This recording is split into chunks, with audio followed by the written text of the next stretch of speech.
साल 1939 दुनिया सिर्फ देशों में नहीं बटी थी, वो बटी थी सोच में, विचारधाराओं में और उस अहंकार में जो खुद को भगवान समझने लगा था। एक तरफ था विस्तारवाद, दूसरी तरफ था अस्तित्व बचाने का संघर्ष, और इसी टकराव ने जन्म दिया वर्ल्ड वॉर 2 का। एक ऐसा युद्ध जिसमें सिर्फ गोलियां नहीं चली, इंसानियत भी मारी गई। 70+ देश इसमें शामिल हो चुके थे, 10 करोड़ से ज़्यादा लोग प्रभावित और करोड़ों मौतें। लेकिन इस कहानी का सबसे खतरनाक हिस्सा अभी बाकी है। पहला विश्व युद्ध खत्म हुआ, जर्मनी को सजा मिली, उसकी इकोनॉमी तोड़ी गई, उसकी सेना सीमित कर दी गई और उस पर इतना बोझ डाला गया कि एक पूरी पीढ़ी ह्यूमिलाइजेशन में जीने लगी। और इसी गुस्से से पैदा हुआ एडोल्फ हिटलर, जिसने सिर्फ एक वादा किया, हम बदला लेंगे। उधर एशिया में जापान एक अलग ही रास्ते पर था। रिसोर्सेस कम, पॉपुलेशन बढ़ती हुई और एम्बिशन अनलिमिटेड। इसलिए जापान ने चुना एक्सपेंशन, मंचूरिया पर कब्जा, चीन में ब्रूटल अटैक्स, दक्षिण पूर्व एशिया की तरफ बढ़ना। जापान सिर्फ एक देश नहीं था, वो एक सोच बन चुका था। पूरे एशिया पर राज करना, चीन के मंचूरिया से लेकर दक्षिण पूर्व एशिया तक हर जगह जापान अपनी ताकत दिखा रहा था। लेकिन एक प्रॉब्लम थी, यूनाइटेड स्टेट जो पैसिफिक में अपनी पावर बनाए रखना चाहता था। पर्ल हार्बर, सुबह का समय, कोई नहीं जानता था कि अगले 2 घंटे में इतिहास बदल देंगे। 350 जापानी एयरक्राफ्ट्स, अचानक हमला हुआ, अटैक्स ऑन पर्ल हार्बर। 2400 से ज़्यादा अमेरिकी सैनिक मारे गए, बैटल शिप्स तबाह हो गए, पूरा नवाल बेस हिल गया। इसी दिन यूनाइटेड स्टेट अमेरिका युद्ध में कूद पड़ा। उससे पहले अमेरिका युद्ध में शामिल नहीं हो चुका था। अब लड़ाई सिर्फ यूरोप में नहीं थी, पैसिफिक ओशियन में आइलैंड टू आइलैंड बैटल शुरू हो गई। अमेरिका ने एक प्लान बना दिया, अगर हम जापान के टेक आइलैंड पर कब्जा करेंगे तो जापान डरेगा और वह युद्ध से बाहर हो जाएगा। एक फोर्ट्रेस था, हर सैनिक आखिरी सांस तक लड़ता था।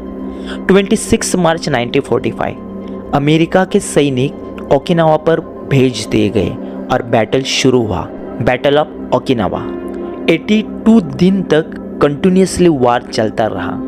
लेकिन यहाँ एक नई चीज हुई, सिविलियंस भी मरने लगे। 12,000 यूएस सोल्जर्स, 50,000 से ज़्यादा सैनिक घायल हो चुके थे। 1,10,000 से ज़्यादा जापानीज सैनिक मर चुके थे। 1 लाख से ज़्यादा सिविलाइजेशन मर चुके थे।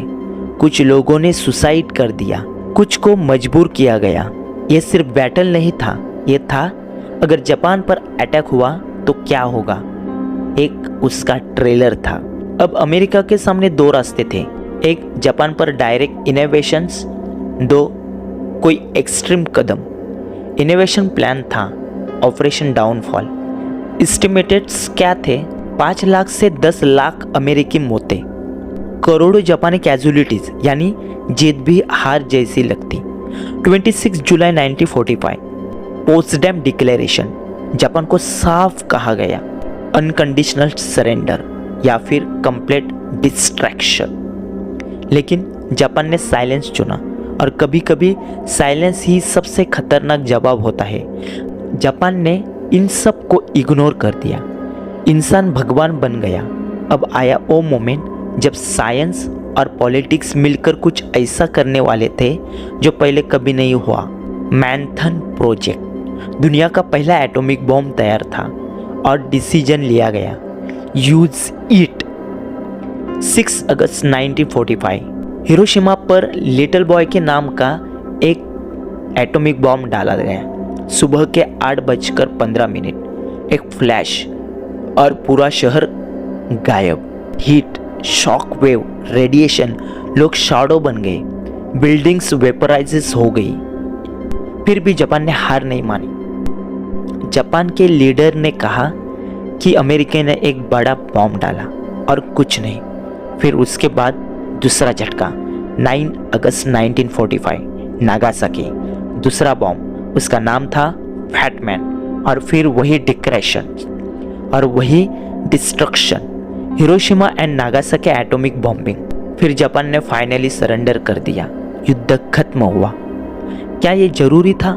क्या लाखों सिविलाइजेशंस की मौत जस्टिफाई थी, या ये पावर शो था? हिस्टोरियन आज भी डिवाइडेड है, दुनिया फिर से डिवाइडेड है। एक तरफ यूनाइटेड स्टेट, नाटो, इजराइल, और दूसरी तरफ ईरान, रशिया और चाइना। टेंशन और बढ़ रही है। 28 फरवरी 2026 रात का वक्त, ईरान की राजधानी, पूरा सन्नाटा। लेकिन कुछ ही मिनटों में इतिहास बदलने वाला था। एक ऐसा हमला जिसने सिर्फ इंसान को नहीं बल्कि पूरी सत्ता को हिला दिया, और इस हमले का निशाना था अली खामेनी। मिडल ईस्ट पहले से ही जल रहा था। ईरान, इजराइल, यूनाइटेड स्टेट, इन तीनों के बीच तनाव अपने चरम पर था।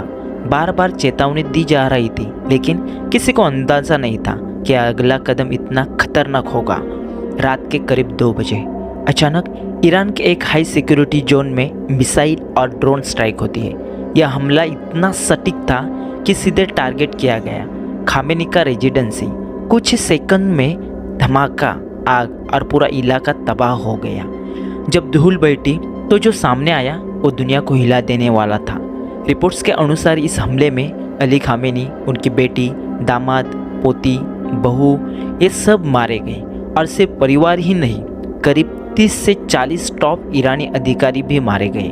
कुछ रिपोर्ट्स के अनुसार उनके बेटे मोज्तबा खामेनी गंभीर रूप से घायल हो गए, लेकिन वो जिंदा बचे। ईरान के लिए यह सिर्फ एक हमला नहीं था, यह वार डिक्लेरेशन था। सरकार ने तुरंत बयान जारी किया, यह हमला युद्ध की शुरुआत है। कुछ ही घंटों में ईरान ने जवाबी कार्रवाई शुरू कर दी। उनके टारगेट पर इजराइल और अमेरिकी बेस थे। ईरान ने मिसाइल हमले, ड्रोन हमले करके अमेरिकी बेस तबाह कर दिए। पूरी दुनिया अब एक नए वर्ल्ड वॉर के डर में था। ऑयल मार्केट क्रैश होने लगे, स्टॉक मार्केट गिरने लगे। कई देशों ने इमरजेंसी मीटिंग भी बुलाई, यूएन ने अपील की, लेकिन अब हालात हाथ से निकलने जा रहे थे। एक फैसला, एक हमला, और पूरी दुनिया युद्ध के कगार में आ गई। सवाल ये नहीं है यह हमला किसने किया, सवाल ये है क्या इंसानियत फिर से वही गलती दोहराने जा रही है।